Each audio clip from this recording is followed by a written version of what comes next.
What does social proofing mean? What is it?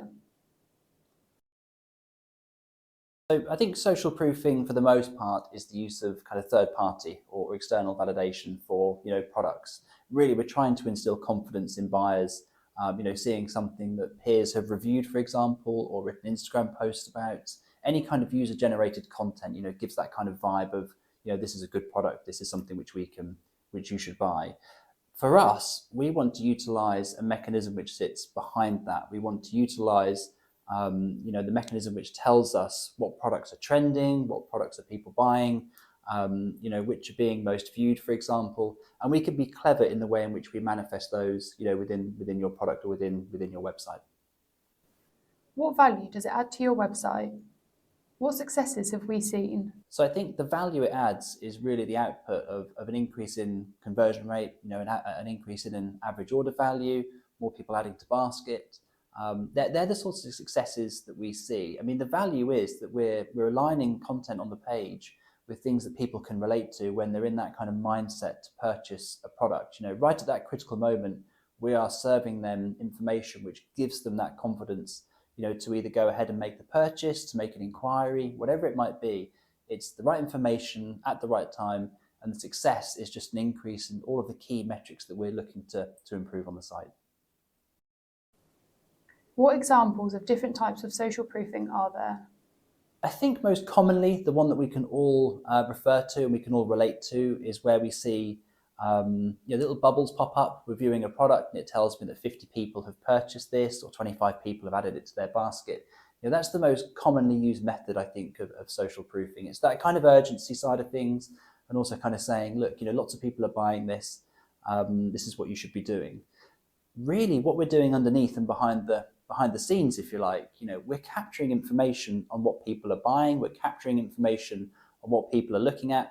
How that then turns out within the website itself, or how that kind of produces itself, if you like, within the website, there's a multitude of different ways that can be done. So if you think, for example, you see these TV programs where someone's wearing something, and all of a sudden, you see a sudden surge in traffic for people viewing that particular item. The best thing that you can do as a retailer in that example is to make the journey of landing on your website to finding that product as smooth as possible. And you can do that in different ways. If people are viewing the product, we can use that to change a hero banner, for example, on a home page. We can re-merchandise and reorder entire product listing pages. You're taking information of what people are looking at and buying, and you're using that to then change the content on your site. So it goes a little bit above and beyond that initial view of bubbles popping up on product pages. Is it hard to implement if it's not being used already? So I think it's fair to say there's a small piece of work involved up front. The reality is, though, we need to access the information on what people are buying and what people are viewing. Some of it we can retrieve ourselves, and some of it's going to take 15 or 30-minute conversation with someone from a development team, to kind of get that information to us.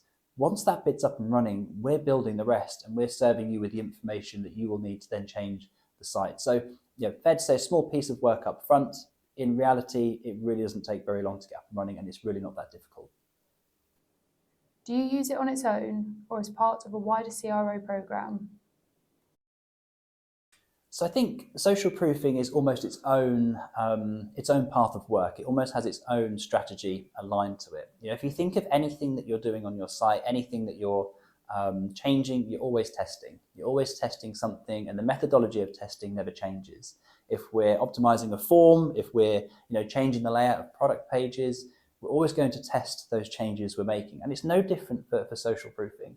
We'll test the way in which we deploy it. We can test the way it looks. We can test different methods. And actually, this is a program which can go on for a series of months. You'll definitely see an uplift when you put it live. That's almost a given. But it's then how much more can you get from it over that next sort of few months, if you like, by making small changes, making amendments to how it's working, taking advice and kind of playing around with exactly how it's populating itself within your website. Why would I choose to use Webtrends Optimize for social proofing rather than an alternative vendor? So I think, it's a good question.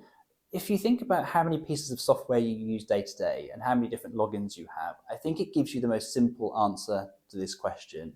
How many more places do I want to log into to try and achieve the same thing? That's in its simplest form, one of the key deciding points for having it within Webtrends Optimize. Realistically, we are an experimentation, optimization, personalization platform at heart. Having this running alongside everything else you have running within the product, just makes total sense. If you're doing something within the product already, why would you do stuff elsewhere? Why wouldn't you let those things interact with each other and hopefully improve the output of what's coming from each of those strategies, if you like? So I think the easy answer is you don't want to log into different things all day, every day. Ultimately, things will work better if they can bounce off each other and work alongside each other within the same product. Thanks for watching our video.